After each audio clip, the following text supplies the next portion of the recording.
नमस्कार, TV9 मराठीमध्ये आपल्या सगळ्यांचं स्वागत। मी निखिला। महत्त्वाची बातमी, बहीण आणि पत्नीमधला सामना चुकीचा आहे जनतेला कळलं, पण अजितदादांना कळलं नाही। अजित पवार राजकारणामध्ये फिट नाहीत असं संजय राऊत म्हणाले। दादा राखी बांधण्यासाठी जातील तेव्हा सुप्रिया सुळे काय करतात हा प्रश्न आहे। बारामतीमध्ये त्यांच्यासाठी संपूर्ण महाराष्ट्र लढलाय असं राऊत म्हणाले आहे। यावर सुप्रिया सुळेंनी मात्र बोलणं टाळलं। दरम्यान सुप्रिया सुळेंच्या विरोधात सुनेत्राला उभं करणं चूक होती असं अजित पवार म्हणाले होते। त्यावर राजकीय प्रतिक्रिया येत आहेत। जे ज्ञान या राज्याच्या सामान्य जनतेला होतं त्यावेळेला की करतात ते चुकीचं आहे।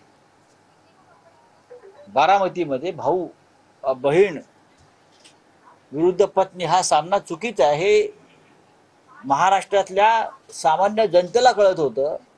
ते 4-5 वेळा उपमुख्यमंत्री राहिलेल्या व्यक्तीला कळलं नाही। याचा अर्थ ते राजकारणात फिट नाहीत। विधानसभा निवडणुकीच्या आधी ते काही करू शकतात। लोकसभेत इतका मोठा फटका बसल्यावर विधानसभेत सुद्धा त्यांची पाठ मातीला लागू नये यासाठी ते राखी बांधायला जातील, ते भाऊबीजेला स्वतःच जातील। आता प्रश्न आहे सुप्रिया सुळे काय करतात। सुप्रिया सुळेंसाठी महाराष्ट्र लढलाय बारामतीमध्ये, हे लक्षात घ्या। संजय राऊतांची पत्रकार परिषदेत ते असं म्हणाले की काल अजित पवारांनी जी भूमिका किंवा जी खंत मांडलेली आहे त्यावरती आता सुप्रिया सुळे नक्की काय भूमिका घेतात, कारण सुप्रिया सुळेंच्या पाठीशी संपूर्ण महाराष्ट्र उभा राहिलेला होता। त्यामुळे आता त्यांची भूमिका काय येते ते महत्त्वाचं आहे। आपले काय भूमिका? रामकृष्ण हरी।